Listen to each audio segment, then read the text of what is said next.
Ladies and gentlemen, welcome to this video where I'm going to be sharing the 6 personal metrics that I track as an entrepreneur, which may be worthwhile you tracking too. So the focus for this video, at the end of it, you'll understand why bother tracking any of these personal metrics, what exactly specifically to track, and how to actually go about tracking it in a way that is not going to require much work, additional effort, and it's going to be extremely time convenient because we have not got time to be wasting when we are entrepreneurs, trying to hustle, trying to grind, trying to build businesses and do great things.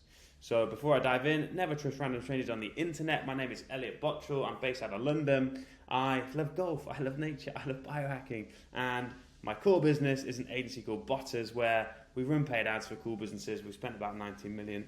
It is all fine and dandy. I get to travel around and speak to people about various things, and just for a little bit of evidence as well, we're not your random little teeny tiny agency. We've been doing this for quite a while now, and we're currently spending around 10 grand a day on ads across our suite of clients in 2024. But I've also been on quite a journey myself, from what can only be described as a fat dosser in 2017 to a relatively in shape guy running a business, earning a decent amount of dosh as well. And so what I have recently done is launch a separate little newsletter called The Limitless Entrepreneur, a bit of a passion project where I'm just sharing all of the things I learned on my journey from big fat dosser to relatively in shape entrepreneur. So hopefully it might be useful to others on their journeys out there as well. And so diving in, a core part of the Limitless Entrepreneur is getting what I call the 4 foundations of your life in place first. Because without these 4 things in place, it's pointless trying to focus on more advanced biohacking, etc., because that is going to drive marginal gains, whereas these 4 things are going to be what contribute the most high impact difference to your life. They are, of course, your sleep, your fuel, aka your food, your movement, and indeed measurement. And so this is all about measuring. So this man, the astute of you might recognize, Mr. Peter Drucker, and he famously said, what gets measured gets improved. And in my agency, we're a data-driven performance ads agency, and so we live by data. Like, we run ads and we see what works, and we use the data to tell us. And that's a very logical thing that in business gets applied a lot. And again, our precise process in our agency: test a bunch of stuff, measure what works, do more of that and less of the other stuff. The net result of this is a continual cycle of consistent growth. And whilst we apply it to business, to marketing, to advertising, you can apply this to really any human endeavor, this cyclical process. And I actually noticed, a few years ago, that if you just start tracking something, you will subconsciously just begin to improve it, regardless of actually meaning to take any other action. Like, if you want to lose weight, literally start weighing yourself every single day. I guarantee you'll start to lose weight. If you want to be productive, start tracking your time every single day for a week. I bet you'll be more productive. You want to get stronger, you guessed it, start tracking your workouts. Just the sheer notion of having visibility over your performance in any realm of human endeavor will begin to cause improvements really kind of subconsciously, let alone when you apply proactive effort. And that's the power of visibility and measuring. So the 6 things I measure are my energy expenditure, my body composition, my sleep quality, my recovery, my blood, and indeed my time. And so I'm going to talk you through how I do all these things right now. Start off with energy expenditure. So the things I track for energy expenditure, and this is in reference to my entire output of my physical energy every single week. So I'll track things like my daily steps, my calories burnt, and also my workouts per week and my kilograms per week. Daily steps, you got to move, you got to be active, okay? Got to get the blood flowing. We're designed to move. I like to smash through my 10,000 steps every single day, and I've manipulated my environment. So I walk to work, I have a standing desk, all that kind of stuff, because it just helps. And frankly, the compound effect over time of you walking a little bit extra day is going to be massive, and it makes a big difference in terms of staying in shape and being fit. Understanding your total calories burnt, this goes hand in hand with understanding what you need to fuel yourself with every single day. But when you are moving, when you are lifting, when you are doing whatever it might be, you need to understand what is your body's burn rate, especially if you're trying to, build a bit of muscle. You're going to need to be eating adequate amount of calories, and you don't want to do yourself a disservice by not eating enough. Workouts, you just got to get these in, track them. And the big pivotal moment for me was actually tracking my number of kilograms lifted per week. actually tracking, logging every single set, every single rep in my workouts, because for about a year and a half, I plateaued all of my gym gains because I was not progressively overloading. Because I was going to the gym and I was going through the motions, I was doing what I like to do, picking up weights, it kind of felt heavy, but I was never tracking it. And I forgot that if you lift the same, you look the same. You've got to progressively overload, and the best way to do that is to track, because it's a nightmare trying to remember exactly where you're at with all your lifts and all the myriad of exercises that you do. Again, these capture both your movement and lifting, two elements of just moving in life that need to be on track, especially for a male who wants to be in shape and obviously have energy to run a business. And I touched on the progressive overload. How I do these things, super easy. I rate the Oura Ring, I've been through the Apple Watch, the Whoop Band, etc. I like the Oura Ring. I like wearing a normal watch normally, so I don't like having two bands on. And then I use the Push app for my workouts, so big up Shred Bundy, love this guy. Push app is very, very good, easy, tracks everything, uses AI to add your progressive overload and all that good stuff. So recommend that, not sponsored in any way, as you can tell by the size of my channel at this stage, but useful app nonetheless. So body composition. So this is an interesting one. I track my body weight, my body fat percentage, and indeed my skeletal muscle mass. Because again, as I'm moving, as I'm fueling, I just want to understand how my body's reacting. Especially, I'm 27 at the moment. I care about my aesthetics of my physique. I want to reach my kind of prime physical peak, and thus tracking these are useful and also help me understand just a daily view of what's going on and how my body's changing. When I'm eating more, whether I have any alcohol or whether I'm particularly stressed or whatever it might be, this lets me get to know my body and lets me understand if I'm on the right track, if I need to adjust my training or anything like that. I do this through these little electric scales on Amazon. You get this nice little reading every single day, it just connects to your phone via an app. There's tons and tons of these now, and they're relatively cheap, less than 100 quid, and they give you good reference point. You get loads of data on them, and whilst the actual accuracy of these figures is probably not 100% spot on, what it does do is give you a consistent reference point, and that's where the big part of the value is. Because even though I might not be 13.9% body fat, what is helpful is when I'm going up or down, that is accurate in terms of the difference. So it's just an accurate reference point for you to track the trajectory of these metrics, and that's why it's very, very helpful.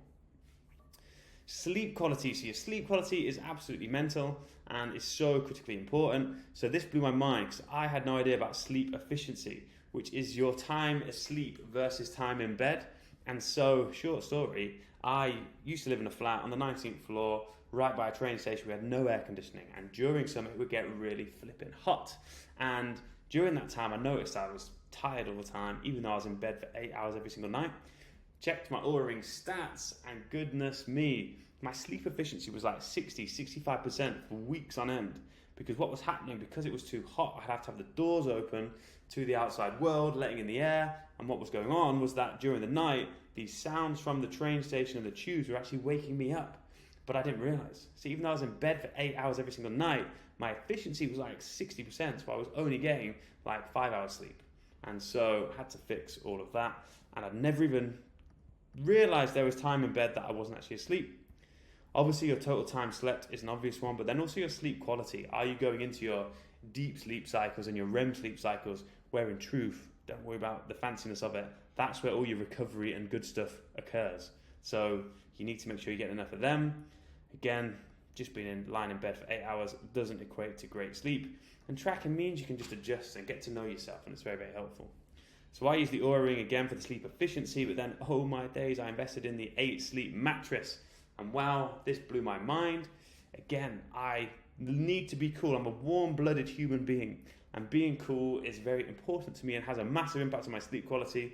And so now this 8 Sleep mattress keeps me nice and cool all throughout the night. It's very expensive. It's like $2,500. But if your sleep scores are a bit dodgy, it can go a long way in improving them.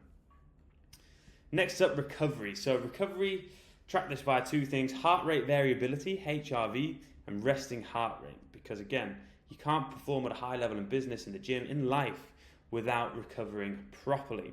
And so HRV, this one always confused me. Heart rate variability, apparently this is a measure of your recovery and the variance in between your heartbeats, and a higher variability is actually associated with much better recovery, which took me a while to get my head around, but now I just accept that And so I track that, and it actually is very noticeable when I'm overworked, super stressed, have some really intense workouts. The biggest one is when I drink. If I have 2-3 drinks, heart rate variability falls through the floor. The impact on the recovery it has is absolutely wild. But importantly, this tells me when my HRV has dropped and my resting heart rate has increased, that I'm overdoing things, and I just need to calm down a little bit, because I'm on a one-way train to Stressville. So that is a useful measure just to relax. Again, Oura Ring does this, and also the H-Sleep tracks this throughout the night, gives you the positive ranges and all sorts of stuff. Then I track my blood. So loads of reasons to obviously get your blood tested. I am very interested in my testosterone, that sweet male hormone that we all crave, that gives us our power, our drive to go and conquer the world, and our energy to get out there and do stuff, especially in a society where we're having a testosterone crisis right now, with male testosterone rates absolutely plummeting. And across the generations, if you do the comparison from like our great-grandparents to us, it's ridiculous. And so every 2 months I get my blood tested now to see what's going on kind of under the hood.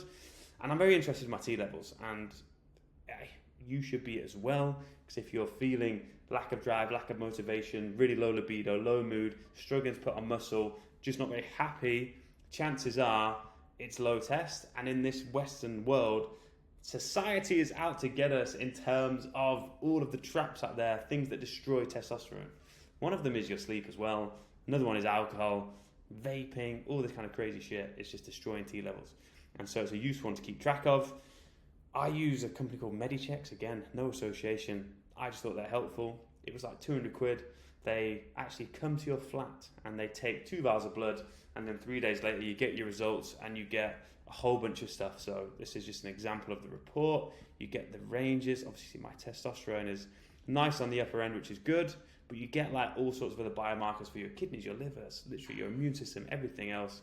And it lets you know what's going on. A GP, a doctor, also looks at it as well and just gives you confidence or flags any things that you want to check out.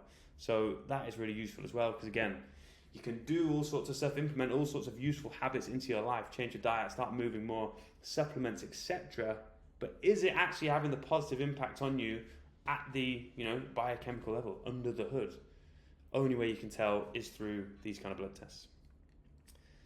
Final one is my time. So I'm a big fan of tracking time, and this is because if you're running a business, you can most certainly relate. There is an endless stream of things to do forever and always. It's both, a blessing and a curse to be running a business. On one hand, you're in charge of your life.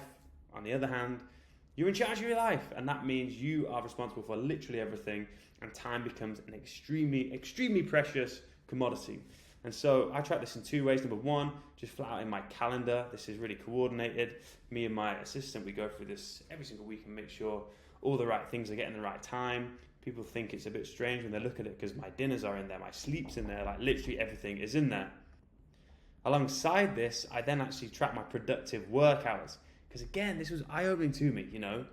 I spend pretty much all day on my laptop, normally in my office. I'm just at home right now, and you think you're productive when you're on a laptop. Well, newsflash, you're probably not as productive as you think. And again, you only discover this when you actually measure it. And so I use a tool called Rise, and this is a little piece of software. You can probably see it ticking along here, and all it does is it sits on your computer and it tracks what you do. So you can literally see every day on your laptop how you have spent your time, and it builds up over the days, over the weeks, and you can analyze trends and see what is sucking up your time. So for me, I'm on client calls all the time, doing all sorts of stuff, and this just lets me know, okay, productively throughout the day, how much time I actually spent doing things versus video conferencing, distractions, procrastination, all that kind of stuff. Because you can use that information then to either sort yourself out, delete any time-wasting apps, or begin to delegate, outsource, reprioritize certain things. It also resets your view of what you think you can achieve, because I'm a few years into my journey at the moment, but I always have probably over-egged how much I think I can achieve in a day. And it's actually when you see how long it really takes you to do stuff, and how much productive hours you have when you've got the commitments of traveling, team, management, meetings, clients, etc. Like your actual productive time to sit down and do stuff is very, very slim.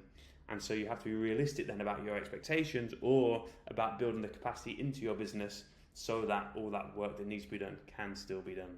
And so I certainly found after doing that, it gave me a brand new perspective on how I'm spending my time. So hopefully this all makes sense. The overarching point of this is you're not meant to obsess over these metrics. I know some people, you'll look at this and you'll think, this guy's an absolute flipping lunatic. Imagine tracking all this stuff. What a loser, go and relax, enjoy life. But I assure you that for those productive people out there, all of this stuff is specifically designed where it's no additional effort. You get the stuff, the Oura-ring, the bed, whatever, the software, you install it, it's done. I'm not logging things. There is zero additional workload to my life to track these things. I just now have the visibility and I can check it whenever I want and interpret that data and then move my life forward meaningfully. But again, you're not meant to obsess over these and go crazy while trying to optimize them. The purpose is you just want to build an accurate and useful set of data so that you can begin to identify the areas in your life that need improving, or where are the constraints in your life, where are you really suffering. That simple tweak can actually make a massive, massive impact. And also, again, it shows how new things you introduce to your life actually impact you. I'm a sucker for trying new supplements, new tools, new gadgets, new gizmos, whatever it might be. And is it actually having a meaningful impact on these core metrics? Because if it's not, then I can kind of rule it out as a waste of time or just another shiny object. So I hope this was helpful. I hope you found it useful, insightful. Please, if you want to connect, you can find me on Instagram. If you've got any questions about all this kind of stuff, I just love talking about it, and so happy to chat. But otherwise, thank you so much for stopping by this channel. Plenty more to come. Appreciate it. Appreciate you. Have a great day. God bless.